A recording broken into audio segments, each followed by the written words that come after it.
Subscribe करिए YouTube study channel को और बेल आइकन का बटन दबाइए लेटेस्ट स्टडी अपडेट सबसे पहले पाने। नमस्कार, मैं आपका यूट्यूब स्टडी चैनल में स्वागत करता हूं। आज हम एक कह सकते हैं कि एक बहुत लंबी छलांग लगाने वाले हैं सीधे मध्यकालीन भारत में 712 ईस्वी से लेकर 1857 तक, मतलब लगभग 1100 सालों के एक सफर पर ले जा रहे हैं। तो हमारा मिशन सिर्फ राजाओं और तारीखों को याद करना नहीं है, बल्कि इस पूरे उथल-पुथल भरे दौर के पैटर्न को समझना है। हम देखेंगे कि कैसे कैसे बाहरी हमलों ने साम्राज्यों की नींव रखी, कैसे कुछ सुल्तानों के सुधार आज भी हमारी जिंदगी का हिस्सा है। बिल्कुल, और ये समझना बहुत दिलचस्प है कि ये सिर्फ सत्ता बदलने की कहानी नहीं है। ये उन विचारों की, उन प्रयोगों की और उन टकरावों की कहानी है जिनसे आज के भारत का आप कह सकते हैं डीएनए बना है। हम देखेंगे कि एक तरफ तलवारें चल रही थीं, तो दूसरी तरफ समाज में भक्ति और सूफी जैसे आंदोलन भी पनप रहे थे, और ये दोनों कहानियां साथ साथ चलती हैं। तो चलिए कहानी की शुरुआत वहीं से करते हैं जहां से हमारे स्रोत करते हैं। भारत पर शुरुआती आक्रमण। सबसे पहला बड़ा नाम आता है मोहम्मद बिन कासिम का 712 ईस्वी में। हाँ, इसे भारत पर पहला मुस्लिम आक्रमण भी कहा जाता है। हाँ, लेकिन कासिम और उसके बाद आने वाले महमूद गजनवी में एक बुनियादी फर्क था जिसे समझना जरूरी है। कासिम का मकसद सिर्फ लूटपाट नहीं था। उसने सिंध को जीता और वहां एक प्रशासनिक व्यवस्था बनाई। उसने पहली बार गैर मुस्लिमों पर जजिया नाम का एक टैक्स लगाया। अच्छा। और ये एक ऐसा फैसला था जिसका असर आने वाली कई सदियों तक महसूस किया गया। साथ ही उसके आने से उस इलाके में ऊंट पालने और खजूर की खेती जैसी नई चीजें भी आईं। तो ये सिर्फ एक फौजी हमला नहीं था, मतलब एक सांस्कृतिक दखल भी था। बिल्कुल। और इसके करीब 300 साल बाद आता है महमूद गजनवी। उसे तो मूर्ति भंजक या आइडल ब्रेकर के तौर पर याद किया जाता है। उसका मकसद तो बिल्कुल अलग था। एकदम अलग। गजनवी एक लुटेरा था, साम्राज्य बनाने वाला नहीं। उसका एक ही मकसद था, भारत के मंदिरों की दौलत लूटकर अपने साम्राज्य गजनी को अमीर बनाना। उसने 17 बार आक्रमण किए थे ना? हाँ, और सबसे विनाशकारी था 1025 में सोमनाथ मंदिर पर किया गया हमला। लेकिन इसी केओस के बीच एक अच्छी चीज भी हुई। उसके साथ अल-बरूनी नाम का एक विद्वान भारत आया था। अच्छा, जिसने किताबुल हिंद लिखी। बिल्कुल। उसने यहाँ के समाज, विज्ञान और धर्म को बहुत गहराई से समझा और लिखा। अगर अल-बरूनी ना होता तो शायद हमें उस दौर के भारत के बारे में इतना कुछ पता ही नहीं चलता। तो एक तरफ लूट चल रही थी और दूसरी तरफ कोई भारत को समझने की कोशिश भी कर रहा था। खैर, लूट से आगे बढ़कर अब स्थायी शासन की तरफ आते हैं। यहाँ कहानी का रुख मोहम्मद गौरी और पृथ्वीराज चौहान के बीच हुए तराइन के युद्धों से बदलता है। 1191 में पहले युद्ध में तो पृथ्वीराज चौहान जीत गए थे। हाँ, लेकिन सोचिए, सिर्फ एक साल में ही पूरी बाजी पलट गई।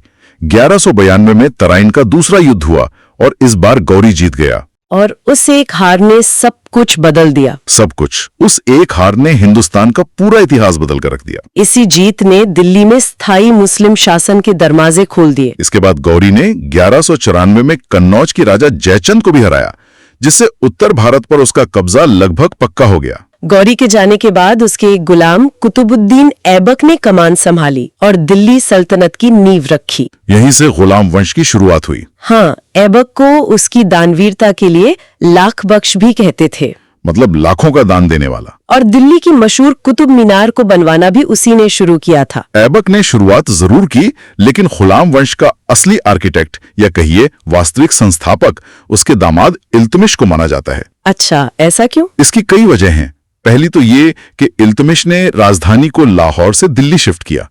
इससे दिल्ली सत्ता का केंद्र बन गई। और उसने एक बहुत ही कमाल का सिस्टम शुरू किया जिसे एकता प्रथा कहते हैं। ये एकता प्रथा क्या थी? मतलब इसे आसान भाषा में कैसे समझें? इसे ऐसे समझिए कि सुल्तान अपने अफसरों को कैश सैलरी देने की बजाय एक जमीन का टुकड़ा यानी इक्ता दे देता था।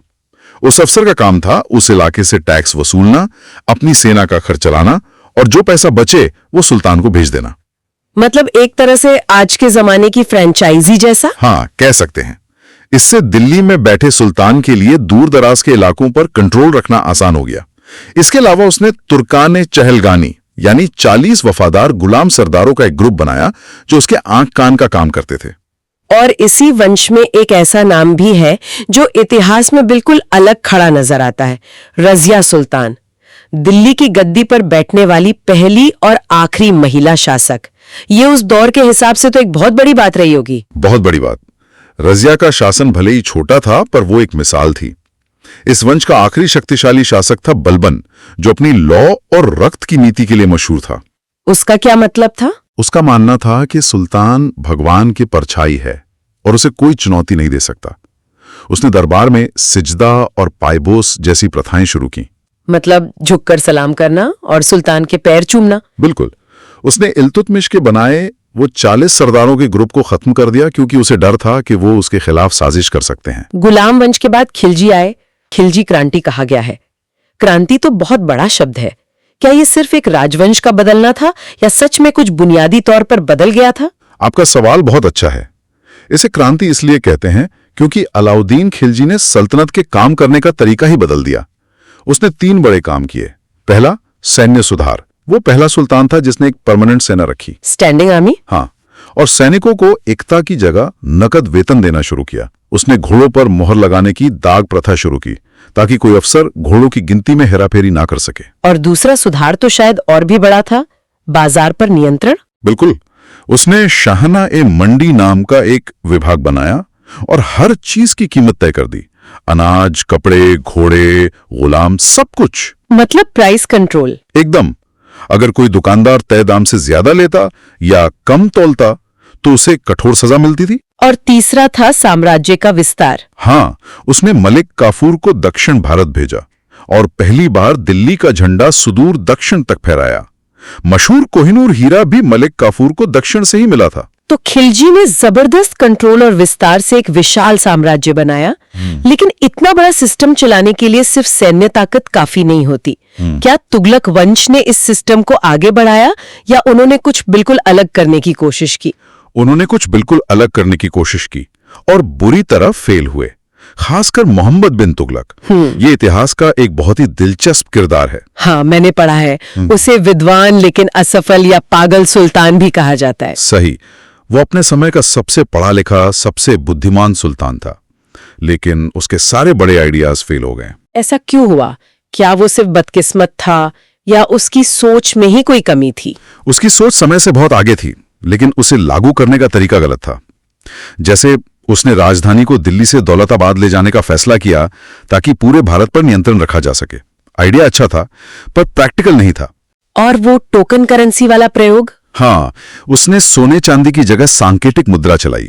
आज तो हम सब कागज के नोट इस्तेमाल करते हैं, पर उस जमाने में ये आइडिया किसी को समझ नहीं आया और लोगों ने घर में ही नकली सिक्के बनाने शुरू कर दिए। उसके सारे बड़े प्रोजेक्ट्स, खुरासान अभियान, कराची अभियान, दोआब में टैक्स बढ़ाना, सब एक के बाद एक फेल होते गए। और उसके बाद आया फिरोज शाह तुगलक, जो बिल्कुल उल्टा था। एक तरफ मोहम्मद बिन तुगलक बड़े बड़े प्रयोग कर रहा था और फिरोज शाह शहरों और नहरों के निर्माण पर ध्यान दे रहा था। सही कहा। फिरोज शाह एक बेहतरीन कंस्ट्रक्टर था।